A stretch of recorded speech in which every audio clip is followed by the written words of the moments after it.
Hey everybody, this is Jim the Tabletop Engineer and welcome to a new video. This one's going to be probably a short and sweet one. I'm doing some more sci-fi terrain. I wanted to show you a little bit of before and after. So this is the base. I've already painted it silver and this is unpainted, unprimed. This plate goes on top and then this sits on here. It's just kind of a cool looking sci-fi structure. What I'm going to do is get them painted their primary colors.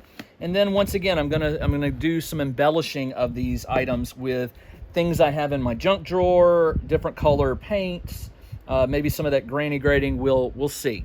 So just wanted to show it to you in pieces because what I'm gonna do is I'm gonna give each one of these a different base color, and then I'll go to the detail. So let me get these painted up, and we'll continue from there. Okay, so I've got the three different pieces printed up, or not printed, but painted up. And what I'm going to do now is tape them up, because I'm going to, before I start adding all the detail work, I want to do one more paint job on them. So for instance, on this one, I want to tape it up in such a way that I can paint these exhaust ports coming out, paint them black. And then I'm gonna mask this off so it's two-tone. I'm not sure yet how to do that or how I want to do that. And then I painted this one white. And while I'm doing this, I'll be thinking about it. So I'm gonna time lapse this so you don't have to sit there and watch me tape for 20 minutes. And I'll show you the final taping before I get painting after I'm done.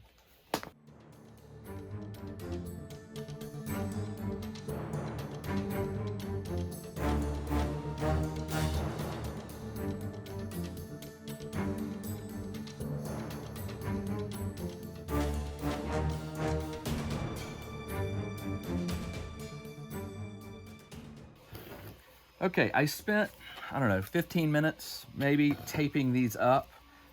There's no rhyme or reason for how I do it. I just sort of tape areas that I want to do one color. This is going to be interesting. I'm going to do this top down so it won't get under the flap, hopefully. I guess I could use some adhesive to glue that down, but it's just not that big of a deal because this is going to be sitting on top of it, and I think it'll cover some of the mistakes. And then, of course, down here, I'll be painting all this black.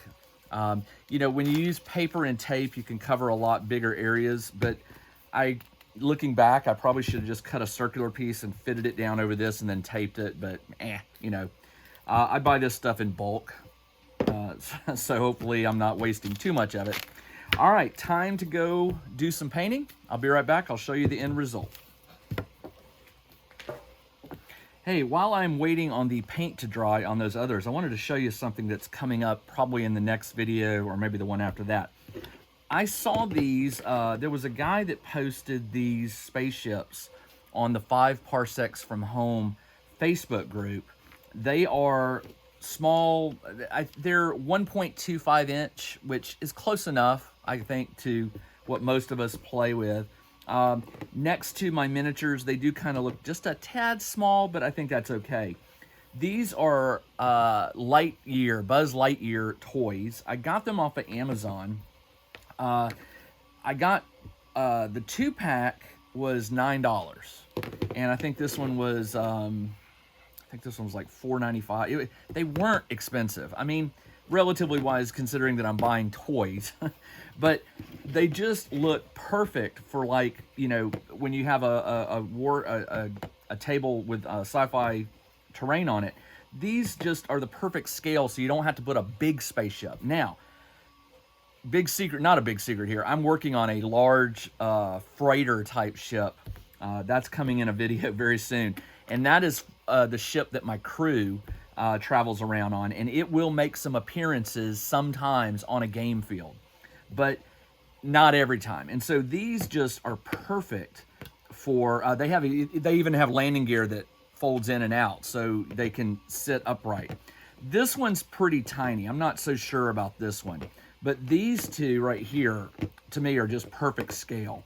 So what I'm going to do with these is the paint job, as you can see, is this white and blue. Obviously I'm going to change that. I'll probably get some tape. I'll probably prime them in a flat color of some sort, or different colors, and then I'll take some tape and do some patterning on them so that they look a little different and they don't all have that that same color scheme. But wanted to give you a little teaser of what's to come. I will, if I can remember, I'll try to put a link to where I got these on Amazon in the video description. I always like this part, peeling the tape off and seeing what it looks like. So let's see. I hope this is dry. It looks like it mostly is.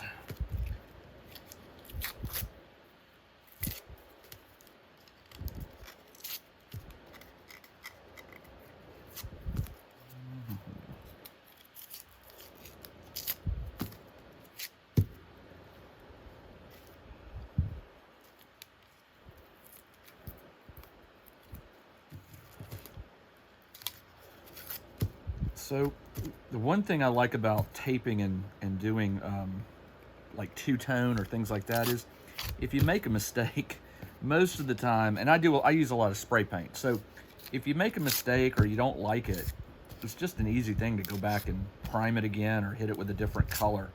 I have a lot of different paint colors because I have a laser business and I do some things with paint for like trains and stuff. I always need a variety of colors. But when it comes to sci-fi terrain, I tend to stick to, colors that are pretty standard stuff. Now, I don't play any like cyberpunk type cities. If I did, of course, that would open up a lot of colors like pinks and yellows and things like that. So there we go. Not perfect. If I really was upset about some of the bleed over of the black on the silver, I could go and touch this up with some silver paint. But the reason I'm not too worried about it is this is going to be on top, so you're really not going to see much of it. So let's see what this turned out to look like. Like I said, it's always the reveal. It's always fun to peel this stuff and see what's left behind. And again, if you're looking for perfection here, I never really look for perfection. I don't look for it when I paint my miniatures.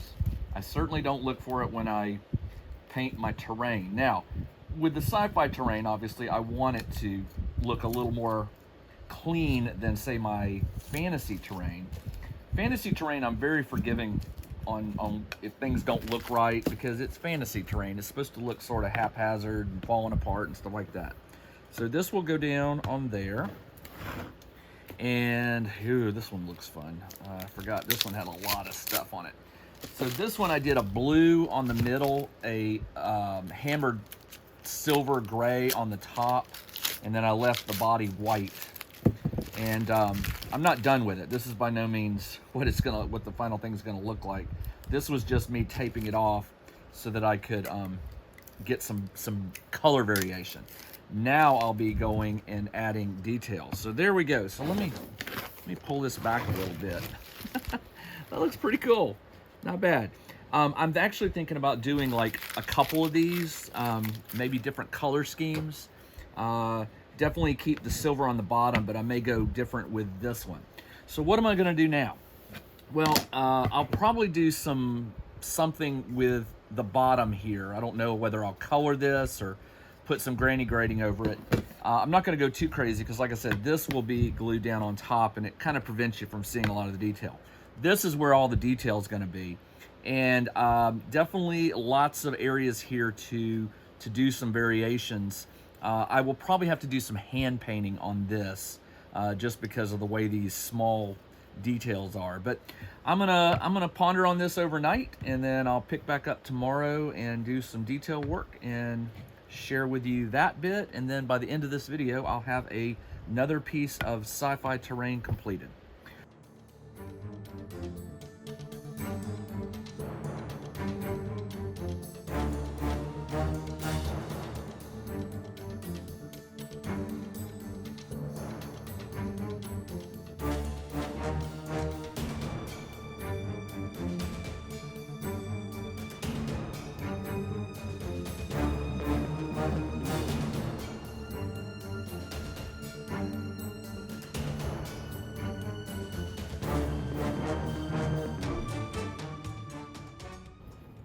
Okay, time to finish this up.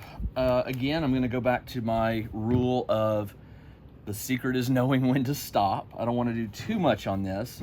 So I've collected a few things. I've got some little metal beads here I'm going to super glue those as caps on this exhaust system here.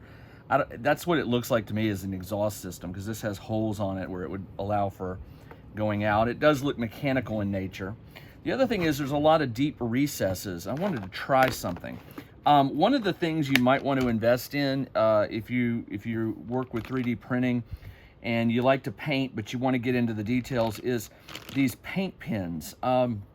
Paint pens, they're not fine tip by any means, but they can, they're paint, so they'll give you somewhat of a permanent look. And they dry out if you don't put the caps on real tight. And if I remember right, this blue one dried out. Let's do a red. Let's see what the red looks like. Yeah, the red works.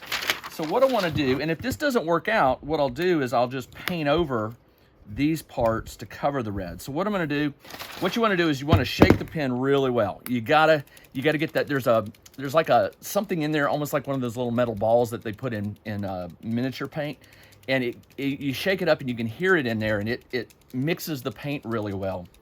But the other thing is the paint has to, there's a cotton or some sort of material tip, and the paint has to get into it. So what you do is you press down and it lets the paint flow. And let's see what this looks like. I don't know if this is gonna do any good, but I just go back and forth. Nah, that doesn't really look good. Doesn't look good.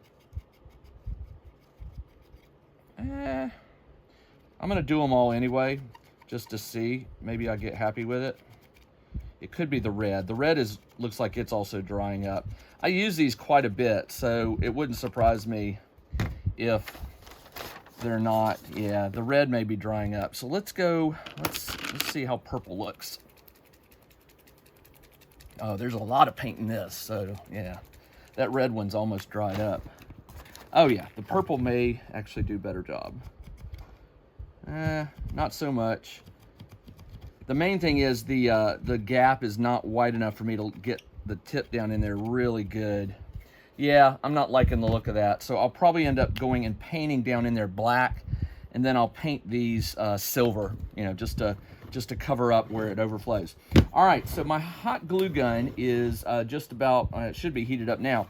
I got these cable conduits or whatever. They're flexible. They look very sci-fi.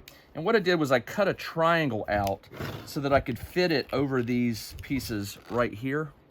And it just sort of slide on. I'm gonna secure it. And once the glue is done, I'm gonna wrap this and go into one of these points right here.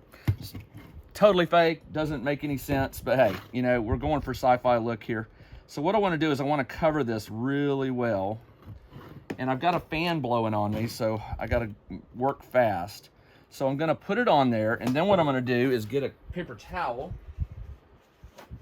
Try to get some of that excess off. Yeah, there we go. All right, so I'm gonna let that dry or cool really well. I'm gonna get another one. Let me just show you what I mean. I just take a pair of scissors and I just cut a triangle, a pretty good size one, out of it. So it goes from a wide to a point. And then, like I said, that allows me to sort of slide it on there, and we'll see if it holds once the glue dries really well, or cools. I call it dries. I guess it does dry. Hot glue has to cool. That's what I always think of. Regular glue dries, hot glue cools. But even once it cools, you kind of got to let it sit a little bit. Just to harden up, or else it'll pull off too easy. Now, like I said, the other thing I want to do, and I'm going to get my mask on because super glue just doesn't do well for me. I have these little silver beads, and all I'm going to do is just put some super glue on the top, and I am going to get a pair of tweezers because I don't like working with fiddly bits without them. Let me see what I got here. Got a pair of tweezers, so that should allow me to hold it nice and tight. So I'm putting my mask on, and I apologize. It's gonna mute my voice somewhat. Tighten it up really good. Then what I'm going to do is I'm going to start at the lowest point, which is right there. I'm going to put this one on it. Just going to put a little glue on the edge. And then take it. Well, that's not working very well. There we go. Just drop it down on there.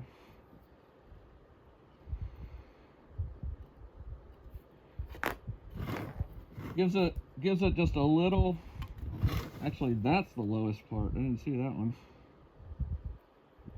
All right, let's do another one. Man, these beads are hard to grab.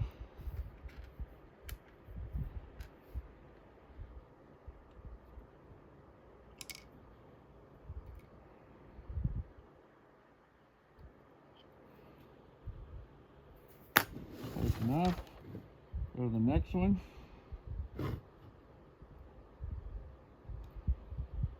Just learned a trick. Go through the hole. Hold it with a hole. That'll work better.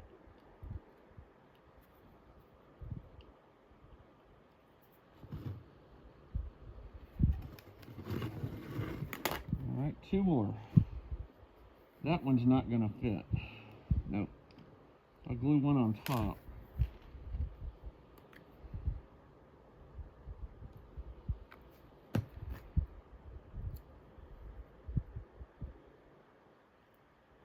There we go. And I'm going to need to find one more, but I'm not going to do it while I'm waiting. What do you watch? So let's see. These are pretty good. So the next thing I'm going to do, take my mask off. Oh, take the mask off. Yeah. I have a fan, by the way, over here. It's blowing air this way, so hopefully it's keeping those fumes away from me. But I'm working back from it. That's on there pretty good. So what I'm going to do is I'm going to wrap it down, and I want to glue it to here. So I'm just going to sort of estimate. I'm going to, you remember, cut, measure twice, cut once. I'm going to cut a little at a time until I get it. That's not bad. That is not bad at all. If you want a tighter fit, which I probably, do I want a tighter fit? Nah, that's perfect. All right, so what I'm going to do is I'm going to put a little hot glue around the circle here. And I'm going to have to hold this for a little bit just to make sure it sets up and cools really well. So while I'm doing this, I figure I'll talk to you. One of the things I'm doing right now is printing up a lot of sci-fi terrain. I have a lot of fantasy terrain, so I'm not lacking in that area. My sci-fi terrain, I've never been happy with. Some of the stuff I've crafted, it just looks rough. And so the 3D printed stuff, I'm really enjoying. One of the things about sci-fi terrain that I'm starting to notice as I print stuff is, it's when you print more of one thing, like find a model and print 2 or 3 of them. Because I find that in sci-fi, repetition seems to add to it. Like think about movies, sci-fi movies. Anytime they're in a facility, there's always like 10 generators, and there's 20, you know, like in Star Wars, those water evaporator things were everywhere.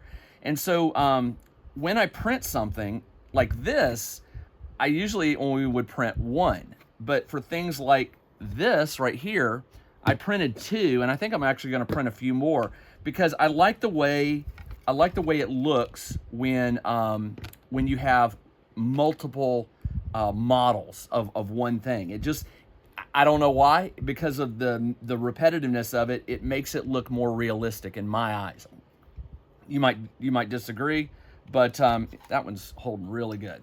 All right, and by the way, if these ever come undone, it's a real easy matter to hot glue them back on. There we go. And not a big deal. I don't use super glue on plastic on primer. It just, I find that with this kind of plastic, the super glue, the super glue just doesn't seem to do what it doesn't hold well, and it takes forever to cure. And since I'm usually working by myself and I only have 2 hands, I don't have somebody to sit there and spray the accelerator on it. Accelerator works great, but you got to work fast. And so I don't mind sitting here and holding this this glue underneath this fan and letting the hot glue cool really well before I release it. Now, as I said, what I'm going to do next is probably just do some detail work with a paintbrush. And when I'm done, I'm going to call this piece complete. The secret, again, knowing when to stop. You could keep going and going and painting colors and adding stuff. One of the things I have thought about is adding like numbers and symbols. And I thought about creating that using some sticker sheets. But I don't know. You know, at some point you got to call it done so you can put it on the table and play with it. So that's where I am with these. All right, there we go. So the only thing I have left to do is I'm going to find one more bead to glue on top of there. These are all on there really well. And I'm going to call it quits after I get these painted silver and down in there black, and it'll be done. I'll get a final photo appended to the end of this video. I hope you like this. I will put a link to this particular whatever it is. I'll put it in the video description. So if you have a 3D printer and you want to make one, you can do so. All right, that's all I got. This is Jim, the Tabletop Engineer. Thanks for joining me on this real quick embellishment of a 3D printed terrain.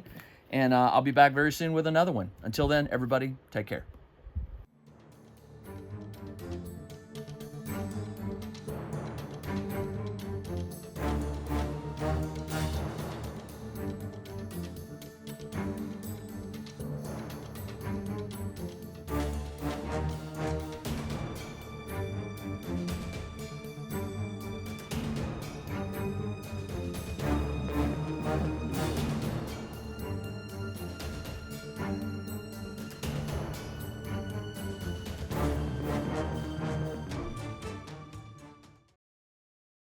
Check out the new RPG and Wargame newsletter.